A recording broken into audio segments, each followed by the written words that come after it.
All right. Thank you for joining us on this next edition of Navigating the Coronavirus Economy. And I appreciate you joining me here. And looks like we have a small group with us. So if you have questions, comments, type it in the chat box, raise your hand. I'll unmute you here for this for convenience. But my name's Tom DuFore. I'm the CEO of Big Sky Franchise Team. And today's session was moved up and bumped a little bit, just a little transparency on some of this. Actually, our original guest, unfortunately had some severe health issues and we had to reschedule and move some things around. But candidly, I've been wanting to do this presentation, as I had stated on last week's presentation, where we're going to be talking about the International Franchise Association's 2021 economic outlook for franchising. And I thought this would be a really great presentation to share, fill you in on, and give you some additional information on what's happening in the franchise world. So I will share my screen and walk through this. So by the way, I do want to share this with you really quickly. So if you are interested in downloading a copy of this, it's available at franchise.org. It came out February 18th. It's the Franchise Business Economic Outlook 2021 that they put together. So it's available for you to access if you'd like a copy. We can make sure we put a link to that, by the way, as well, when we repost this in the blog or on our free resources page on our website here next week. But just so that you know where this came from. So we'll dig into what's happening in the state of franchising and what the International Franchise Association is predicting this is going to look like. And this was prepared by Fran Data, which is in a franchise or a franchise specific data analyst, and they provide all kinds of interesting data, statistics, information. If you need something franchise data related, Fran Data is your go-to for that. So we had covered some of this last week on the call, but in 2021, franchising is projected to open more than 26,000 locations and add nearly 800,000 jobs and contribute $477 billion to the U.S. GDP. And so, for me, when I look at that, I think that is a significant number when you really take a look at that, especially the 26,000 new locations. And we're going to do the report breaks down. So we're going to talk through that and go through that here in a little bit as well. But 26,000 locations, that's a lot of units. And as I said last week on our presentation, for our clients in franchising or for someone who's thinking of franchising or part of that process, I ask, what percentage of that 26,000 or will be yours, or what number will that be? Is it 1? Is it 10? Is it 50? What's that number? And by the way, when we go through the end of this report, I will also circle back on talking through a report that was put out by Fran Connect. They surveyed about 150 franchisors and just did a little bit of a qualitative assessment to get a best estimate on what they're thinking, direct straight from some franchisors. So some interesting data points. So again, this is just a quick snapshot window here to show you franchise growth over the last several years and what the International Franchise Association is projecting for 2021. So on the far right here, we have the 2021 projection.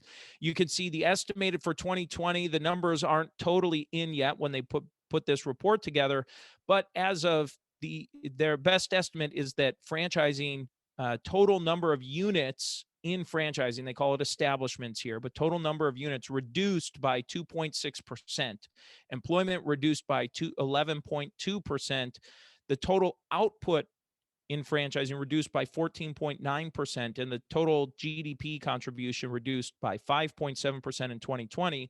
And here are the projections for 2021. And it's a pretty big surge of growth. So it's projecting a 3.5% growth rate. And if you look at the previous years for 2018 in 2019, 1.6% growth, 1.7%, then down 2.6, and up 3.5%. And I just like to look at the whole numbers here for a second under establishments. If you look at 2019 numbers was 773. At the end of 2021, it's projecting to be higher than that. So I think that's a good indicator, really quality sign. And we can look at employment. Employment's still projected. It's going to have a big jump of over 10% based on projections. It will still be less than what it was in 2019, but still a big jump up from where it will have finished in 2020. If we look at output, output is almost about even with where it was in 2019. It looks like about $7.5 billion short of matching the 2019 numbers based on projections. And the GDP is expected to actually be improved over the 2019 numbers. And I'm just using 2019 as a benchmark because we all know 2020 was down based on these numbers. So I'm just saying, where does it look like? Is it projecting that we're going to be back to pre-pandemic numbers, which is, it's a good indicator, barometer for us to look at. And by all counts, it looks like we're going to be close to that or above those pre-pandemic numbers, at least by measure of franchising here by the end of 2021, based on these projections here. Okay. So we talked through the establishments. This is the franchise performance forecast.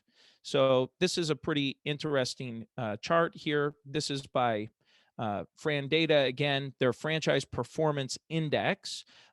This is 2021 forecasted performance for this year.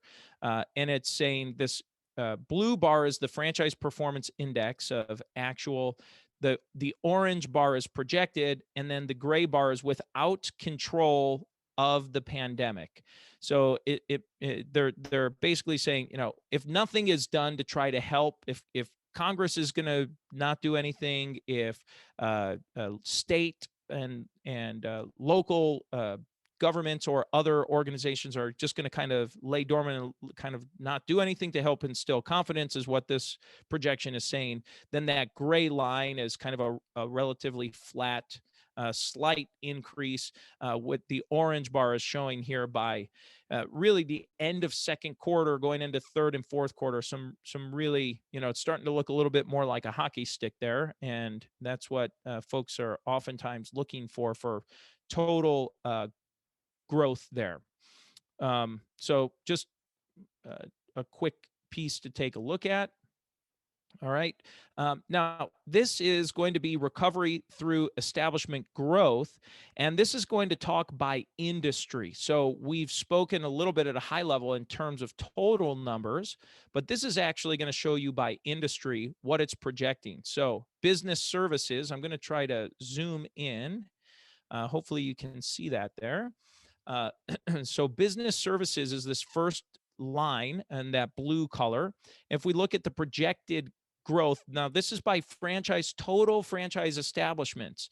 So what's interesting, just look at by category, business services was actually on the declined in 2018, declined in 2019, actually grew in 2020, and is projected to continue at a nice growth rate in 2021. Commercial and residential services shows us here that that was growing pretty steadily. Looks like around a 1% growth rate. And look at 2020. Look at that huge surge, just a tremendous growth. And I'm not surprised for that commercial and residential services. Certainly we saw that boom in terms of companies. People are working from home more now and recognizing, hey, we've got to get some stuff done at our house or in our business. Now's the time to do it. And that opportunity looks like that was seized as well by people viewing that as an opportunity for growth. And that growth is expected to continue into 2021. Not as high of a growth rate for projection, but at 3.4%. Lodging had a significant drop in 2020, but is forecasted to grow at 2.9%, fairly close to the numbers pre-pandemic there. Personal services category dropped by 7.4% in 2020, is projected to grow at 3.5%, which is pretty close to what the growth rate was prior to 2020. And we can take a look here at quick service restaurants. We saw a drop in quick service of 6.7% in 2020. Looks like a big surge here in 2021. So for those of you in the restaurant business that are wondering what the International Franchise Association is projecting, that's a pretty big growth or projected growth comparatively to 2020. And you look at the 2018 and 2019 numbers, pretty nominal, around 1% growth rate. Real estate is expected to have another big boom here, 3.5% growth. Retail, food, products, and services. Again, the previous one was just quick service restaurants. This is retail, food, products, and services. This is all another large chunk here of the food business, and that's expected to grow 3.3%. Table and full service restaurants. Look at the growth here for full service restaurants, expected to grow at 6.2% growth rate.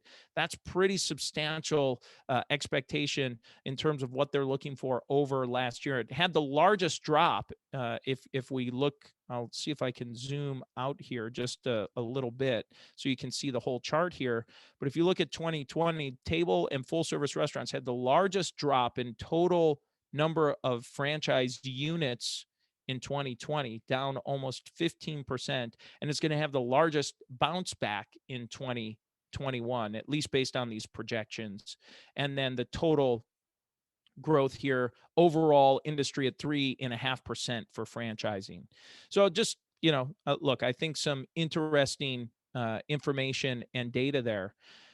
This is employment. I think number of units is critical for our purposes for this presentation. Certainly employment will come as each of those grow. More employment will be coming back in each of those segments. And this is economic outlook by industry here as well. I'll zoom in on this here a little bit. We talked about the broad contributions as a whole, but franchise economic outlook, just to give you kind of a size of each of these categories. Business services is at 100, is projected to grow 13, almost 14% in 2021, ending at over 105 billion in industry output. Commercial and residential services expected to grow at 8% to 53.3 billion. Lodging, look at that huge number from lodging, which would be expected considering that many of them were shut down or just not having people traveling. So you look at lodging, a 61.2% growth rate, just significant growth there. Which is necessary, right? We need that big bounce back in that industry. Personal services at 37.7% growth rate. It's at 34% reduction last year in terms of output, expected to grow at 37.7% this year. QSR, quick service restaurants, dropped about 10% last year, popping back up 10% this year. So making up for most of that loss from 2020.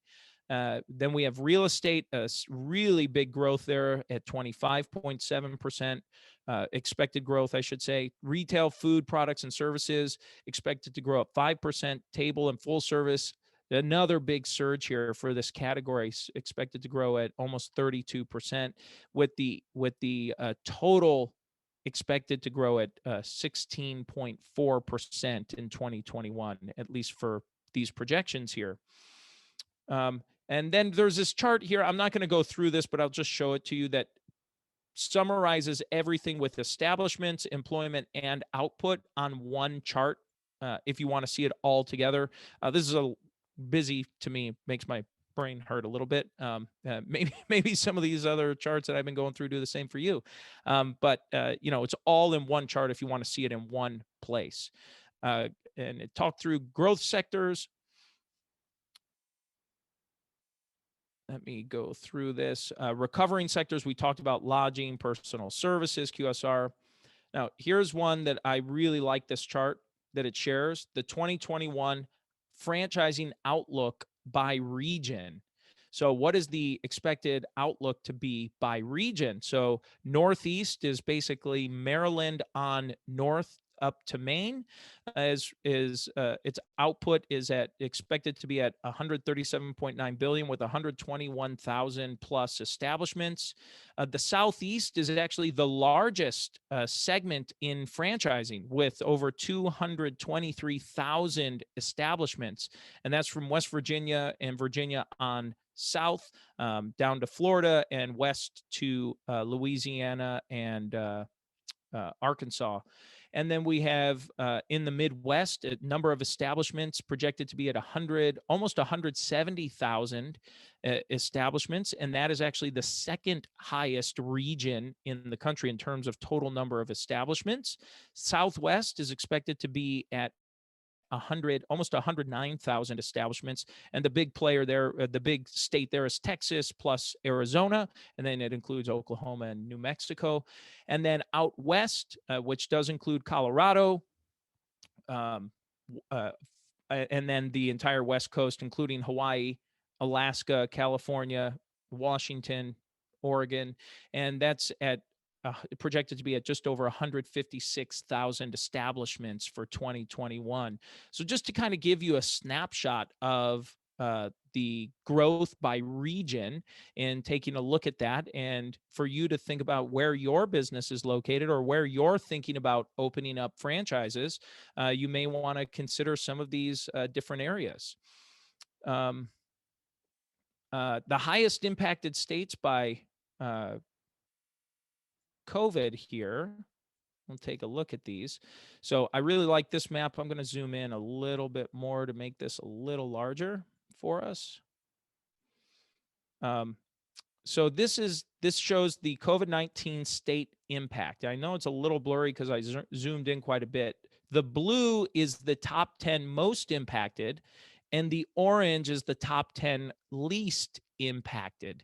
So if you take a look at these states here, the blue, you have if we start west, left to right, we'll go under here with Hawaii, but that's out west. And then we have Hawaii, California, Nevada, Illinois, Pennsylvania, New Jersey, New York, Connecticut. It looks like the states that are most impacted. And hopefully that's not a surprise to anyone. If you live there, you probably are not surprised. For the rest of the country, if you're not familiar with the mandated lockdowns and curfews and different things that were stringent, especially on the business community, and it impacted significantly. And then the top 10 least impacted states were states like Indiana, Mississippi, Arkansas, Utah, Wyoming, Montana, Idaho, Nebraska, Iowa, South Dakota here. And I would venture to guess that most of these states had some of the lesser restrictive policies on the COVID-19, and I should say lesser restrictions on conducting business during that time period. Top 10 states for growth for franchise business. So that's one that I really like here. I'm going to zoom in. But the top 10 states for projected growth in 2021 are Arizona, Colorado, Texas, Florida, Georgia, North Carolina, Virginia, Ohio, Michigan, and Wisconsin. If you're thinking about selling more franchises, these states should be states you're considering. If there's anticipated growth by the IFA, they're not just projecting this for the sake of giving a projection.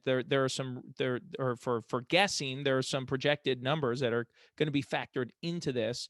And it says this ranking was based on a weighted scale of factors such as population growth, job growth, median household income growth, unemployment, and future business environment expectations.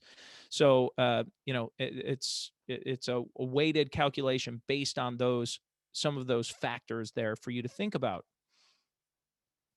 All right.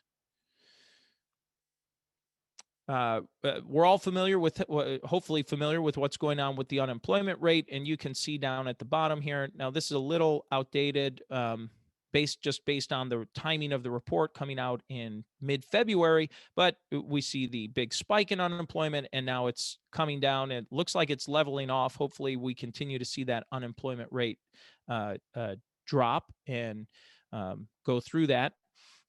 Real personal consumption expenditure, we talked through that last week.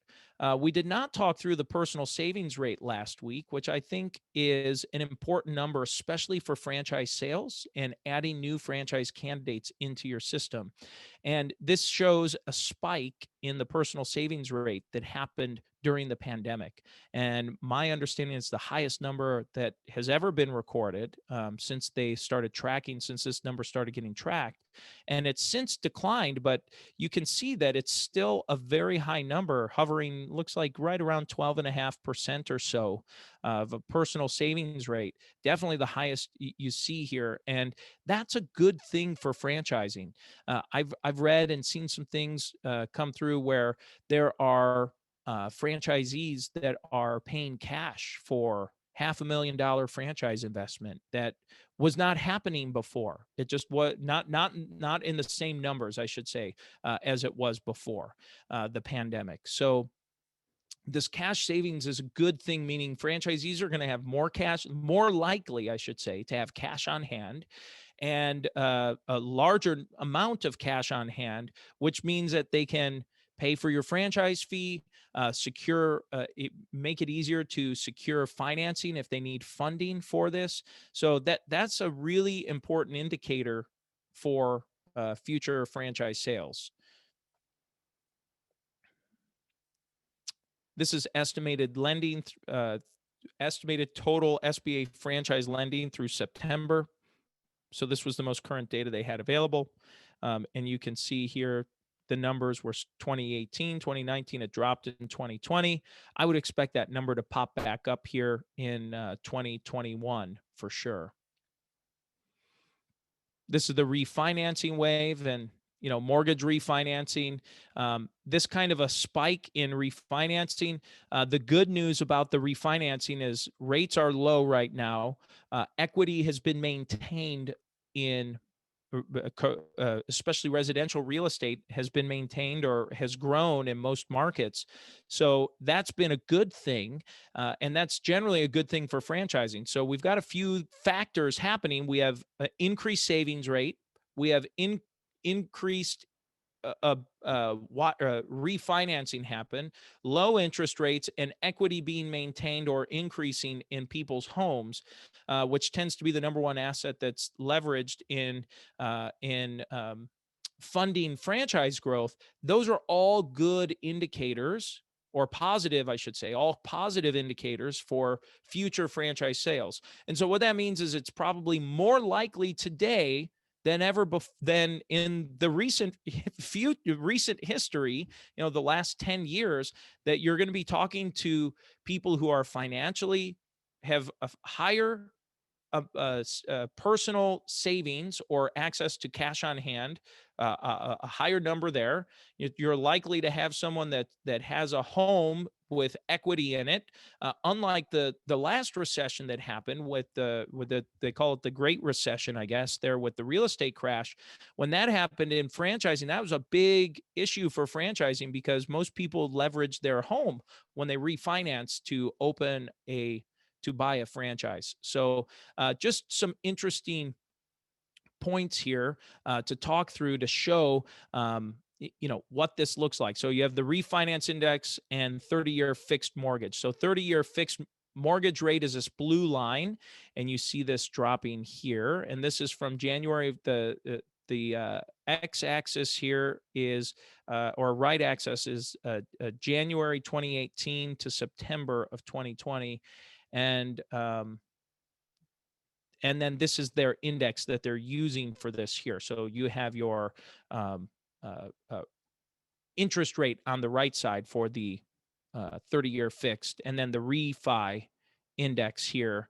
So you see the huge spike here in 2020, and you see that things are still moving along here for the refinance. All right. So e-commerce, if you're not familiar with this, but e-commerce retail sales as a percentage of total retail sales spiked huge in 2020 from the pandemic. Probably should come not as a surprise. Hopefully does not come as a surprise to anyone. Even just in your own household, you probably found yourself making more online purchases, whether it's maybe takeout from your favorite restaurant, or more orders on Amazon, or buying direct through your favorite retailer online. You see that spike. It has since come down a little bit off of that high that we saw in 2020, but it's that trend that we're continuing to see. It was accelerated in 2020, and that's a trend we're going to continue to see. So, what can you take out of this if you're looking at this? Well, if you're in business, any business, especially the retail business, what can you be doing to increase your own sales through online avenues? And it doesn't mean just selling merchandise. So if you're maybe a retailer, maybe you're a gym or a club or something, or a fitness place, you don't have to just sell t-shirts or workout gear. I mean, you could do that, but why not sell memberships through it, or sell hours or personal training time right through your website? Just make it easy for them to sign up and buy bulk purchases, or have an auto renew or something. There are lots of different ways you can do this, especially as consumers continue to become more familiar with this, more, not more familiar, more comfortable with buying more things online, as even people are buying cars, sight unseen, and shipping it from all over the country. The one of the final points here that we'd like to talk about is this joint employer issue that has been, it's just been a looming around for several years in the franchise community. And if you're not familiar with it, this is an issue. And with the current Congress there have already been, I know through the IFA, they've talked about some current policies, or through the IFA's sent some notices out about current legislation being proposed that would impact the joint employer. And if you're not familiar with it, essentially the way some of the rulings and wording has been stated or interpreted, it would mean that an employee of your franchisee would be an employee of the franchisor, under this joint employer test or guideline that has been proposed in various forms and fashions over the years, and that's resurfacing again here. So make sure that you are reaching out to your congressional representatives at the local level, telling them to not support this joint employer type guideline, because it does have a chance of really potentially impacting franchising. I know the IFA is working on it. They're working for, I think, exceptions and things to the rule, but it can be it could be an impact to franchising. So it's just something to be aware of. And then they talked about the minimum wage, proposed minimum wage increase in states that are proposing it or have implemented it, and impact that it will see, especially in franchising, where a lot of franchisees employ low skill employees that oftentimes are part-time jobs or starter jobs, or are not designed to necessarily be a career for them, which the IFA is talking about the impact on that. This is talking about small business optimism. We've had some recent data from last week that we shared that shows, small business optimism is increasing. Here's some interesting trends that it's talking about here down at the bottom. Trying to get there and zoom in, talking about ghost kitchens. So in the food business, this idea of a ghost kitchen where there's no dine-in seating, but it's popular with QSR concepts. These are designed to work with delivery and drive-through options only, and might even have more than one restaurant out of the same kitchen. So just a trend we're seeing. I know I've spoken with folks at business owners that have just ghost kitchens, and they're thinking about maybe franchising ghost kitchens. So kind of an interesting thing. Another innovation is dark stores, locations for traditional retail businesses to provide pickup options for customers. So instead of paying a premium to have the item delivered to their home, customers can have it delivered to a dark store where they pick up their purchase and potentially purchases from other stores as well. All of this upheaval in commercial real estate will drive rents down, creating opportunities. However, it will be essential to understand how demand changes if offices do not return to full capacity. So it's just, kind of an interesting phenomenon that we're seeing. We'll see how the commercial office, retail space and landscape starts to shift and change, and these trends that are coming through. So that is the economic outlook and overview here. I will share with you one other piece here. If you are interested in getting more detailed information on the economic outlook for franchising, the International Franchise Association started hosting yesterday one-to-one webinars. Oh, here it is. Here it is. This is what I wanted to show you. They're showing one-to-one webinars with industry-specific experts or leaders that are going to be talking about each of these segments in even greater detail than I've gone through on the report. I feel like I've just kind of done a high-level overview of the actual report itself, but they're going to be doing some deep dives. It says right here, the first webinar in the series covers a 10,000-foot view, which I feel like I've covered here. So if you missed that March 18th one, this might cover that. But the goal is, just another opportunity for you if you're looking to target and learn more about your specific sector. So you can see the dates listed here: commercial real estate, March 23rd, retail food product, March 30th, business services, April 1st, lodging, April 6th, personal services, April 8th, personal services, family and entertainment, April 13th, QSR, April 15th, tables and full service restaurant on April 20th. Oh, that's a lot there. And then this is the final report that I want to share with you. Fran Connect released this, I think earlier today or yesterday. I got an email, March 18th. So yesterday, I mean, as current as it gets, the State of Franchising Winter 2021 Franchisor Survey Analysis. So they conducted a survey where they garnered feedback from 155 franchise executives on various topics. And so here is what some of they found. Corporate employee layoff or furlough projections are down dramatically. Nearly 90% of franchisors report they do not foresee further staff reductions in the next 3 to 6 months. Franchise development is back in business. Only 7% of respondents say their franchise sales programs remain on hold, down from 16% that surveyed in August. So it was 16% put it on hold in August. Now only 7% are still on hold.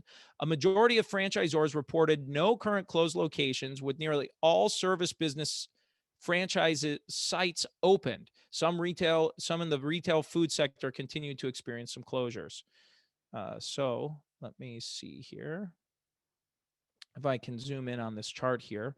So here is what's interesting. So we predict, this is from the survey, we predict more upswing and expansion in the second half of 2021 based on the survey. And this question asked, does your brand anticipate any new locations or unit openings between now and June 30th of 2021? So between now and the end of Q2.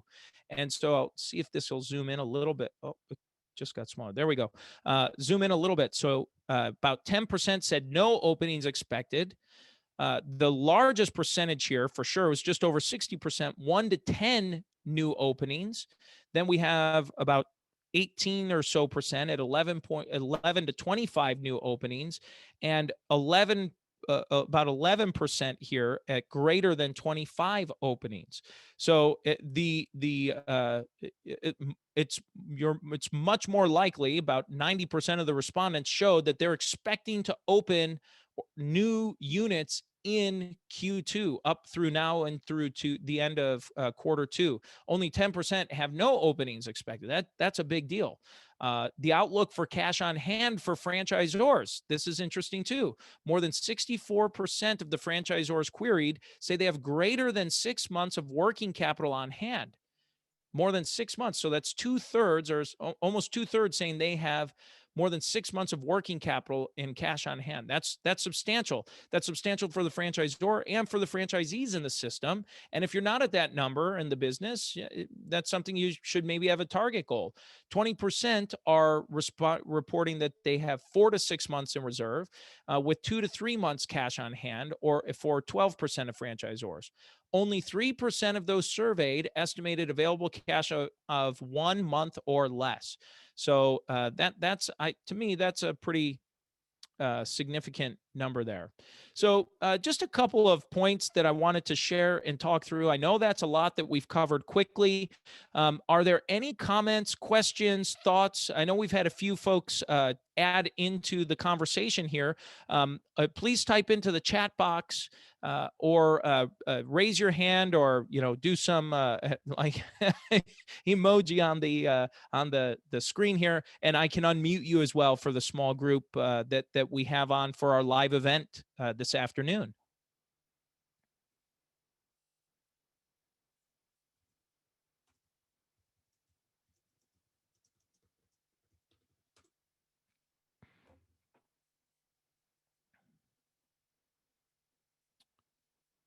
All right. It looks like we might have a quiet group here. I'll wait for another minute or so if there are any other questions. Um, I um, I really appreciate all of you tuning in here. Hopefully, this information and data is helpful for you, and that you're able to interpret this information and use it for your own business and making some business decisions. And again, I know I talked through this kind of quickly, but the full report is available for you to take through franchise.org, through the International Franchise Association. So with that being said, I'd like to thank everyone. I don't see any questions coming through. So thank you all for attending today. I appreciate it. And stay tuned next week for another great webinar. And if you have not checked out our weekly podcast as well, you may want to check that out. It's Multiply Your Success podcast, available at any podcast service. And we interview weekly guests that share their misses, makes, and multipliers. Some pretty cool success stories we've heard along the way. So thank you. Have a great rest of the week.